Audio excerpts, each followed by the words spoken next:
بسم اللہ الرحمن الرحیم۔ السلام علیکم ورحمۃ اللہ وبرکاتہ۔ حضرت قیس بن سعد بن عبادہ انصاری رضی اللہ تعالیٰ عنہ بیان کرتے ہیں، میں نے نبی اکرم صلی اللہ علیہ وسلم کو یہ ارشاد فرماتے ہوئے سنا ہے، ہر نشہ آور چیز خمر ہے اور ہر نشہ آور چیز حرام ہے۔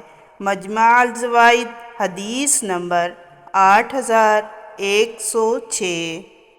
حضرت عبداللہ بن عباس رضی اللہ تعالیٰ عنہما نبی اکرم صلی اللہ علیہ وسلم کا یہ فرمان نقل کرتے ہیں، آخری زمانے میں میری امت کے لوگ شراب پئیں گے اور وہ اس کا نام تبدیل کر دیں گے۔ مجمع الزوائد، حدیث نمبر 8107۔ حضرت عبداللہ بن عباس رضی اللہ تعالیٰ عنہما نبی اکرم صلی اللہ علیہ وسلم کا یہ فرمان نقل کرتے ہیں، شراب تمام برائیوں کی جڑ ہے اور سب سے بڑا کبیرہ گناہ ہے۔